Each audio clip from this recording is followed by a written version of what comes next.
जितनी बातें नरेंद्र मोदी ने की थी सब पर आम आदमी को धोखा दिया, ठगा, झूठ बोला। कब तक? नरेंद्र मोदी यह समझते रहे अभी तक उनकी गोदी मीडिया की रिपोर्ट के अनुसार कि सब कुछ बल्ले बल्ले है, लेकिन जिसकी कमर टूट चुकी है, जो किसान आत्महत्या कर रहा है, जिन किसान पर नरेंद्र मोदी गोलियां चला रहे हैं, जिन किसानों पर आंसू गैस चला रहे हैं नरेंद्र मोदी, जो किसान अपना हक मांग रहे हैं, जो किसान वही मांग रहे हैं जो नरेंद्र मोदी ने वादा किया था वो भी देने के लिए नरेंद्र मोदी तैयार नहीं है, आम आदमी के मन में क्या भावनाएं जागेंगी? देश के नौजवानों को ठग दिया, उन्हें अग्निवीर बना दिया। अडानी का फ्यूचर प्लान, अडानी के प्राइवेट आर्मी में वॉचमैनी दिलवाने के लिए यह प्लान लेके आए, देश को ठगा, नौजवानों को, किसी को नहीं छोड़ा। जिसने आवाज उठाई उसे जेल में डाला, जिसने सवाल किया उसे कुछ को तो ऊपर पहुंचा दिया। अब प्रश्न है कि आम जनता नरेंद्र मोदी की मीडिया, गोदी मीडिया, डाबर मीडिया, सुपारी मीडिया भले ही कुछ दिखाए, लेकिन आम जनता के अंदर कितना आक्रोश है नरेंद्र मोदी के प्रति। रैलियां करते हैं, हजार हजार करोड़ रुपए लगा करके रैलियां करते हैं, खाना बंटवाते हैं, ये देते हैं, वो देते हैं, गाड़ियों में भर के ले जाते हैं। वो वोटर नहीं है, उनके मन में भी उतना ही गुस्सा है जिनके मन में गुस्सा है और उस गुस्से के कारण जो नहीं जाते। मैंने उदाहरण दिया कि जिन जिन के साथ ठगी की है नरेंद्र मोदी ने, जिन जिन को धोखा दिया है, और एक देश का कहते हैं कि 70% भारत कृषि पर निर्भर है, कृषि प्रधान देश कहा जाता है भारत, और किसान बॉर्डर पे बैठे हैं दिल्ली जाने के लिए नरेंद्र मोदी का वादा याद दिलाने के लिए, और नरेंद्र मोदी जाने नहीं देना चाहते। गोलियां बरसा रहे हैं, गोले बरसा रहे हैं, आंसू गैस छुड़वा रहे हैं। कौन नरेंद्र मोदी के साथ खड़ा होगा? यही रोष है, यही आक्रोश है जो आम आदमी दबाए हुए अपने सीने में इंतजार कर रहा है कि आजा बच्चू, देख लेंगे।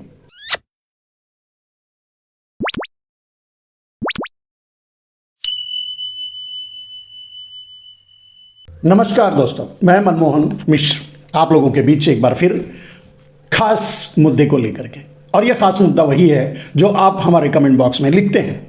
मैं उसी विषय को लेता हूं और उसी विषय पर बोलता हूं जो आप हमारे कमेंट बॉक्स में डालते हैं। आज का मुद्दा जो आपने पूछा है या कमेंट बॉक्स में डाला है वो ये है कि कल मैंने जो कहा था वो कितना सच होगा। यानी नरेंद्र मोदी एकदम से झोला उठाकर तैयार हैं पलायन करने के लिए, वो कितना सच होगा, उसी बात पर आज। कल मैंने ये कहा था कि नरेंद्र मोदी, भारतीय जनता पार्टी में जो तूफान मचा हुआ है, अंदर अंदर जो धमाचौकड़ी मची हुई है, अंदर अंदर जो जूतम पैजार चल रहा है, अंदर अंदर जो गुस्सा चल रहा है, वो बाहर से नहीं दिख रहा है। बाहर से इसलिए नहीं दिख रहा है क्योंकि मोदी के पास पैसा है, पैसा बहुत कुछ करता है, तो उस पैसे के लिए बाहर नहीं दिख रहा है। दिखेगा, मोदी के पास ईडी है, सीबीआई है, आईटी है, पुलिस है, इसलिए नहीं दिख रहा है बाहर, अब दिखेगा। लेकिन कल की ही बात है और आज देखिए, आज भारतीय जनता पार्टी को डूबती नाव समझ करके लोग भागने लगे हैं, लोग चुनाव लड़ने से भी इनकार करने लगे हैं। ये अभी कुछ भी नहीं है मेरे दोस्त। अब आगे क्या होगा ये मैं आपको आज बताऊंगा मेरे दोस्तों। अभी तो ये हाल है कि नरेंद्र मोदी चुनाव लड़ेंगे या नहीं लड़ेंगे, नाम अपना भले ही पहले डिक्लेयर कर लें, अमित शाह का भी पहले ही डिक्लेयर कर लें, वो अलग बात है, लेकिन चुनाव लड़ेंगे या नहीं लड़ेंगे बहुत बड़ा सवाल है। नरेंद्र मोदी देश में चुनाव का सामना करेंगे या नहीं करेंगे, देश के जनादेश का सामना करेंगे या नहीं करेंगे, ये बहुत बड़ा सवाल है। दूसरी बात, क्या नरेंद्र मोदी इमरजेंसी लगाएंगे या नहीं लगाएंगे, ये दूसरा बहुत बड़ा सवाल है। अब उसका फैसला, जैसे आज कल की जो बातें मैंने कही थी आज आपने देख ली, वो सारी बातें सच साबित हो रही हैं मेरे दोस्त। आपने देखा पटना में एक रैली क्या, वो रैली से भी बहुत ऊपर 3 लोग उसमें प्रमुख थे, राहुल गांधी, अखिलेश यादव और तेजस्वी यादव। मैं नहीं समझता कि नरेंद्र मोदी भी इतनी बड़ी रैली किए होंगे या कर पाएंगे। खैर, नरेंद्र मोदी तो भारत जोड़ो यात्रा भी नहीं कर पाएंगे और भारत जोड़ो न्याय यात्रा भी नहीं कर पाएंगे। नरेंद्र मोदी तो कुछ भी नहीं कर पाएंगे।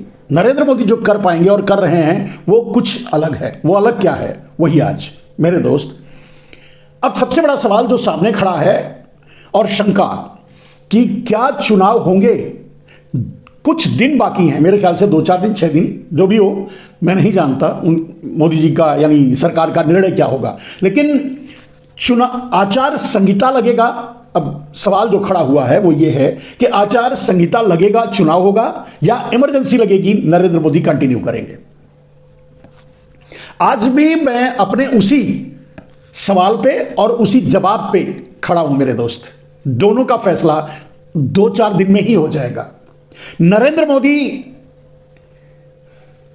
पूरी तरह से उनकी हिम्मत टूट चुकी है, बौखला चुके हैं, अंदर से हील हिला गए हैं, और कम से कम पटना का हाल देख करके तो उन्हें लगने लगा है कि अब तो वो किसी भी कीमत पे झोला रखने के काबिल नहीं बचे हैं। झोला अब नहीं रख पाएंगे, कंधे पर टंगा है तो टंगा ही रहेगा, जाना तय है तो जाना ही है, जाना ही होगा। ये नरेंद्र मोदी अब समझ चुके हैं। तो रिएक्शन में क्या होगा, परिणाम क्या होगा? अब परिणाम यह है, सामने दो ही चीज है। एक तो आचार संहिता लगेगा, चुनाव होगा, भले ही ईवीएम से होना नहीं चाहिए, खतरा बहुत है, लेकिन चुनाव होगा। यानी आचार संहिता लगेगी, इलेक्शन कमीशन चुनाव कराएगा, चुनाव होगा। एक दो ही रास्ते बचे हैं। एक ट्रैक ये है और दूसरा ट्रैक ये है कि आचार संहिता लगने से 1 घंटे 8 घंटे पहले या 1 दिन पहले रात को नरेंद्र मोदी 8 बजे आपके सामने प्रकट होंगे। आप जानते हैं वो क्या हैं, किसके अवतार हैं। तो प्रकट होंगे और अनाउंस कर देंगे कि आज से, अभी से पूरे भारत में इमरजेंसी लगा दी गई है। ठीक है, कोई भी बाहर नहीं निकलेगा, कोई भी मुंह नहीं खोलेगा, कोई भी क्या, इमरजेंसी माने इमरजेंसी। वैसे भी अघोषित इमरजेंसी चल ही रही है, अभी थोड़ा सा और बढ़ जाएगा, थोड़ा और अच्छा ही होगा, क्योंकि ये जो बाहर बैठे हैं नेता ना, वो अंदर हो जाएंगे, अंदर चले जाएंगे। नरेंद्र मोदी शांति से देश कुछ दिन तक और बेच लेंगे, देश को और देश की नीलामी और अच्छे तरीके से कर लेंगे। जो काम उनका अधूरा रह गया है, जैसे अग्निवीर के जरिए प्राइवेट आर्मी बनाना अडानी के लिए, ये पूरा हो जाएगा। दूसरी बात, पूरे देश का बचा खुचा बिजनेस, व्यापार, इंफ्रास्ट्रक्चर, पीएसयू कंपनियां, सरकारी ऑर्गेनाइजेशन, सब अडानी के को दे देंगे। बचा खुचा पैसा जो देश में बचा है वो भी दे देंगे। थोड़ा बहुत कर्ज भी लेकर के अडानी को दे देंगे, इमरजेंसी लगा करके।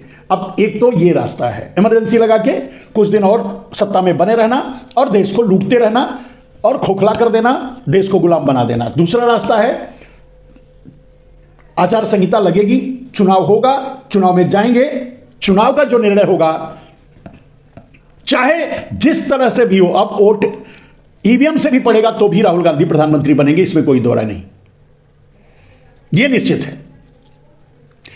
क्योंकि वो सब लग गए हैं जो नरेंद्र मोदी को प्रोजेक्ट किए थे, वो सबका काम नरेंद्र मोदी से पूरा हो चुका है। अब उनसे कोई लेना देना नहीं रह गया, अब उनसे कुछ बाकी नहीं है।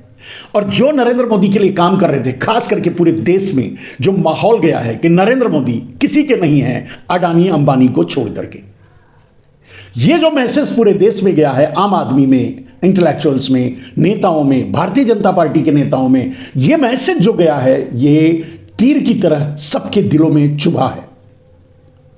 अब कहने का मतलब 2 रास्ते बचे हैं, 2-4 दिन की बात है, आप भी देख लीजिएगा। जो भी निर्णय होगा, या तो आचार संहिता लगेगी, चुनाव होगा, चुनाव चाहे जैसे भी हो, नरेंद्र मोदी का झोला उठ चुका है, नरेंद्र मोदी जाएंगे। दूसरी तरफ नरेंद्र मोदी इमरजेंसी लगाएंगे और इसकी संभावना 50-50 है। अब एक समझ लीजिए, एग्जैक्टली 50-50, 50% चांस है कि इमरजेंसी लगाएंगे और 50% चांस है कि चुनाव नरेंद्र मोदी होने देंगे। जैसे जैसे समाज से, सोशल मीडिया से, मीडिया से रिपोर्ट आती जा रही है, वैसे वैसे नरेंद्र मोदी की उग्रता और बढ़ती जा रही है। नरेंद्र मोदी का क्या कहते हैं, व्यग्रता और बढ़ती जा रही है। नरेंद्र मोदी पर और भी नरेंद्र मोदी की व्याकुलता और बढ़ती जा रही है। आपने देखा कि मीडिया ने एक सर्वे करवाया कि प्रधानमंत्री कौन होना चाहिए, सोशल मीडिया और सब जो भी इलेक्ट्रॉनिक मीडिया, सर्वे करवाया जिसमें 70% लोग चाहते हैं कि राहुल गांधी प्रधानमंत्री हों, 25%, लेस देन 25% चाहते हैं कि नरेंद्र मोदी प्रधानमंत्री हों। अब आप सोच सकते हैं, यह नहीं कह सकते कि नरेंद्र मोदी का वर्चस्व सोशल मीडिया और मीडिया से हट गया है, यह तो नहीं हो सकता, यह तो सवाल ही नहीं उठता, क्योंकि सब तो गोदी और डाबर बन चुका है। दूसरी तरफ नरेंद्र मोदी के हाथ में ईडी सीबीआई सब अभी है, लेकिन अगर अभी ये रिजल्ट आ रहा है कि 20% लोग ही चाहते हैं कि नरेंद्र मोदी फिर से प्रधानमंत्री बने और 70% से अधिक लोग चाहते हैं कि राहुल गांधी प्रधानमंत्री बने, ये क्यों हुआ, ये कैसे हुआ? अब एक बड़ी साफ गोई से एक बात कहें मेरे दोस्तों, और अगर फ्री एंड फेयर एनालिसिस करें, बिना पक्षपात किए अगर हम कुछ कहना चाहें तो वो ये होगा, अगर हम कुछ और कहें तो गलत होगा, लेकिन सच ये है कि ये जनता का आंदोलन है। आज जनता के बीच एक आंदोलन बन चुका है कि नो मोर नरेंद्र मोदी, अब किसी भी कीमत पे नरेंद्र मोदी नहीं, हर हाल में नरेंद्र मोदी का जाना होगा। यह निर्णय नेता का नहीं है, नेता के प्रभाव का, किसी भी नेता की बात कर रहा हूं, जो भी आज विपक्ष में है, ना उनमें इतनी ताकत है, ना नरेंद्र मोदी उनको इस काबिल छोड़ा है कि वो उतनी ताकत से एग्रेसिवली अटैक कर सकें, जवाब दे सकें नरेंद्र मोदी का सामना कर सकें। यह लड़ाई अब जनता और अडानी और मोदी अडानी एक तरफ और जनता एक तरफ, यह लड़ाई इस मोड़ पर आ चुकी है। आपने जो रिजल्ट देखा, 70% लोग चाहते हैं राहुल गांधी को प्रधानमंत्री बनाना। वैसे राहुल गांधी पूर्ण सक्षम है, योग्य है प्रधानमंत्री बनने के, लेकिन जनता को जिस तरह से नरेंद्र मोदी ने तोड़ा है, मरोड़ा है, जिस तरह से सताया है, लूटा है, जनता, ये एक तूफान खड़ा हो गया है जनता के बीच, जनता के अंदर।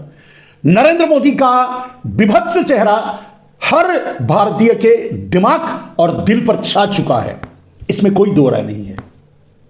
और वही परिणाम है, मैंने कहा कि सोशल मीडिया और सब पे तो नरेंद्र मोदी का कब्जा है, लेकिन ये जो रिजल्ट आया है, ये जो रिजल्ट आपके सामने है कि 70% से ज्यादा लोग चाहते हैं कि राहुल गांधी प्रधानमंत्री बने और 25% से भी कम लोग चाहते हैं कि नरेंद्र मोदी प्रधानमंत्री बने। ये बहुत बड़ी बात है। कोई और कौन प्रधानमंत्री बनेगा ये उतनी बड़ी बात नहीं है। बात सबसे बड़ी ये है कि नरेंद्र मोदी को अब कोई देखना भी नहीं चाहता। इसका मतलब है कि यही वो सच रिजल्ट है, यही वो जनता का जनादेश है, यही वो सच्चाई है जो जनता के मन में इस समय है। मेरे दोस्त, 5 किलो अनाज की भीख के लिए जो लाइन में खड़े हैं वो नरेंद्र मोदी को वोट देना चाहेंगे?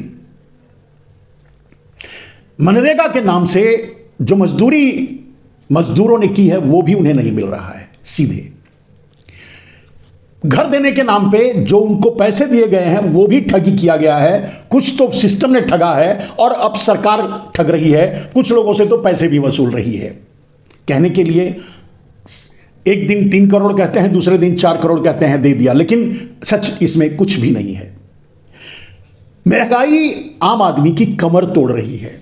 आज अगर एक नींबू लेने चले जाइए बाजार में तो आपको 20 रुपए में मिल रहा है। अंदाजा लगा सकते हैं देश किस मुकाम पे पहुंच चुका है।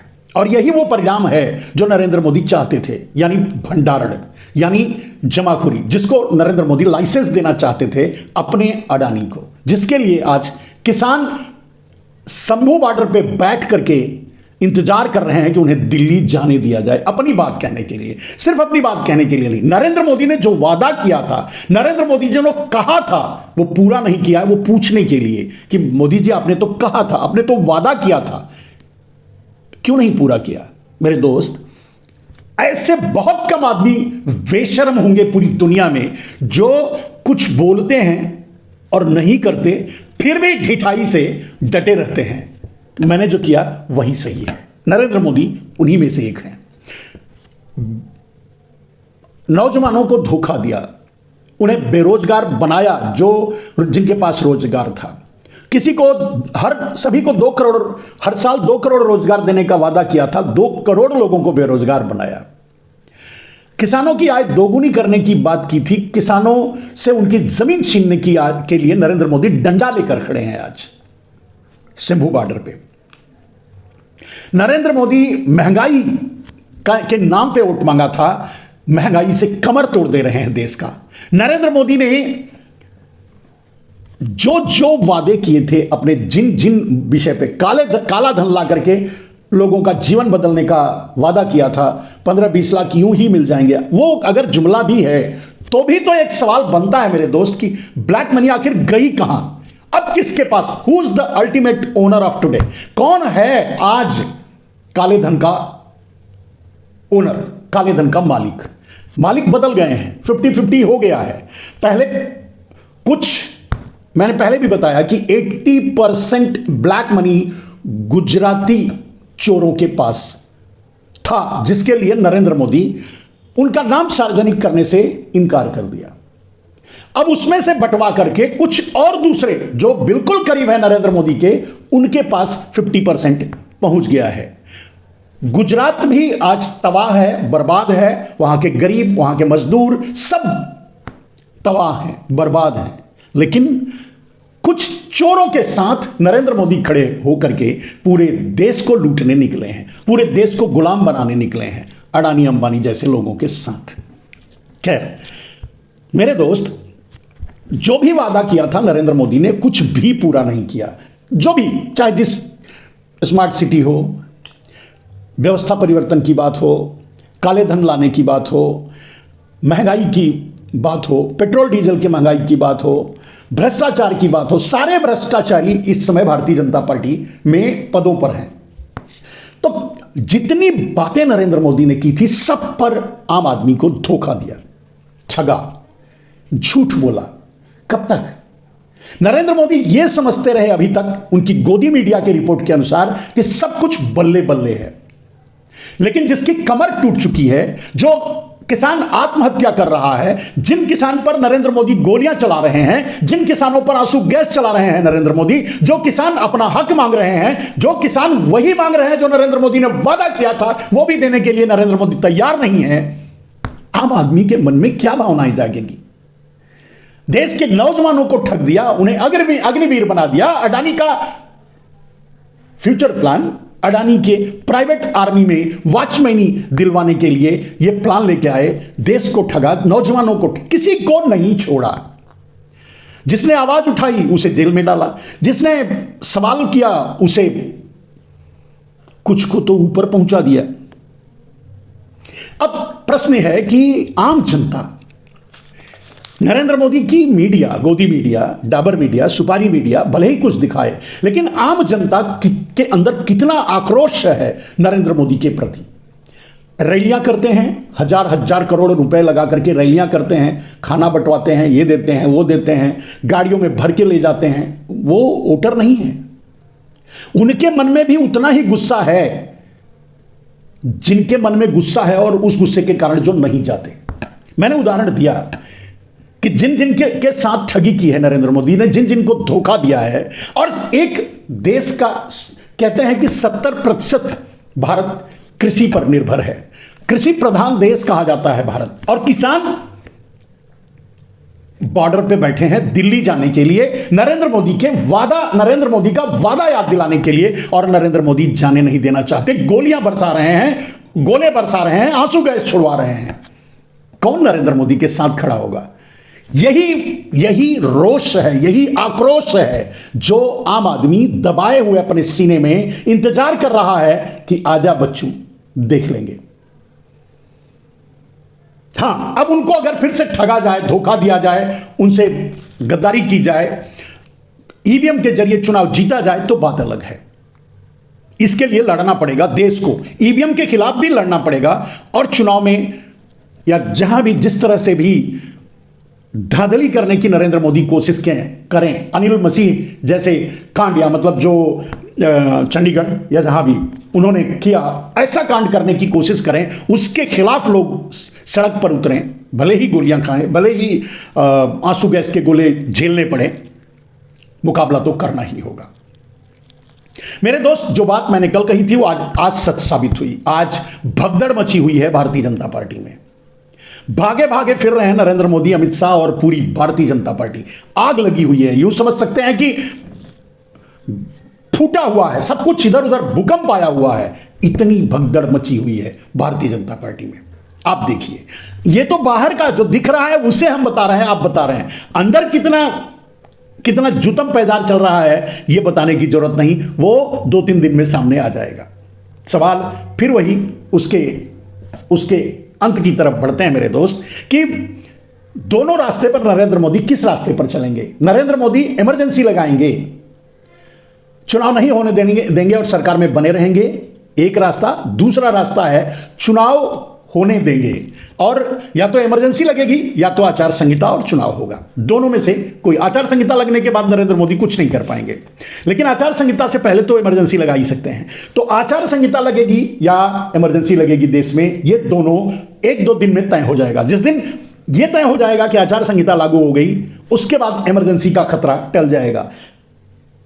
अगर उससे पहले इमरजेंसी लग गई तो देश को झेलना पड़ेगा अब और कुछ दिनों तक नरेंद्र मोदी को। लेकिन फ्री एंड फेयर इलेक्शन हुआ और नरेंद्र मोदी चुनाव में उतरे, तो मैं समझता हूं अगर भारतीय जनता पार्टी इस बात को समझ तो रही है, अंदर से बौखलाहट सब में है। आप देख रहे हैं, रिएक्शन लोगों का देख रहे हैं, भारतीय जनता पार्टी के लोगों का रिएक्शन देख रहे हैं। लोग चुनाव नहीं लड़ना चाहते, यह स्थिति आ गई है मेरे दोस्त। लेकिन नरेंद्र मोदी को अगर रास्ते से नहीं हटा पाए, यानी कि अगर नरेंद्र मोदी अड़ गए जिद पर कि नहीं मैं प्रधानमंत्री कैंडिडेट का चुनाव लड़ूंगा, मैं ही प्रधानमंत्री बनूंगा वगैरह वगैरह, तो भारतीय जनता पार्टी यह समझ लो 2 दहाई भी पार नहीं कर पाएगी। 2 अंक के ऊपर नहीं, तीसरा अंक टच नहीं कर पाएगी कभी भी किसी भी कीमत पे, यह मान के चलिए। नरेंद्र मोदी को अगर हटा के चुनाव लड़े भारतीय जनता पार्टी, तो विपक्ष में बैठने के काबिल बची रहेगी, 100-125 सीट आ सकती है। इतनी सी बात है। रही बात नितिन गडकरी जैसे लोगों का, राजनाथ सिंह जैसे लोगों का, कुछ नहीं कहा जा सकता। ये कायरों की श्रेणी में आते हैं, ये बुजदिलों की श्रेणी में आते हैं। ये सच बोलने की हिम्मत ही नहीं है इनमें। ये नहीं पूछ पाएंगे नरेंद्र मोदी से कि पूरे देश के इंफ्रास्ट्रक्चर को आपने अडानी को क्यों दिया। इनमें हिम्मत नहीं है ये पूछने की कि देश का सारा एयरपोर्ट अडानी को क्यों बेचा, रेलवे क्यों बेचा, कोयला क्यों दिया, जल जमीन बिजनेस दूसरों का छीन करके सीमेंट ये वो सब कुछ अडानी को क्यों दिया। क्या चाहते हैं आप? ये सवाल भारतीय जनता पार्टी के नेताओं को पूछना चाहिए, क्योंकि ये आम आदमी के भविष्य के साथ साथ उन लोगों के भविष्य, उनके अपने बेटियों के भविष्य पर भी टिका है। ऐसा नहीं है कि अगर पूरे देश को गुलाम बनाएंगे नरेंद्र मोदी तो ये इनके बेटे बेटी राज करेंगे, ऐसा नहीं हो सकता। ये भी उसी गुलामी को झेलेंगे। कुछ माफिया टाइप के, सबकी बात नहीं कर रहा हूं, कुछ माफिया टाइप के गुजरातियों के हाथों में देश जा रहा है। नरेंद्र मोदी कर रहे हैं और इस पर सवाल तो कर ही सकते हैं, कम से कम। ठीक है, अगर मंच से नहीं कर सकते, आम पब्लिक में नहीं कर सकते, तो नरेंद्र मोदी से बंद कमरे में तो कर सकते हैं। तो दोस्तों, अब देखना होगा कि आचार संहिता लगेगा या इमरजेंसी। 1-2 दिन में ही आप लोगों को भी पता चल जाएगा। आप कमेंट बॉक्स में जरूर लिखिए कि आचार संहिता की संभावना ज्यादा है, आचार संहिता लगेगा या इमरजेंसी लगेगी। नमस्कार।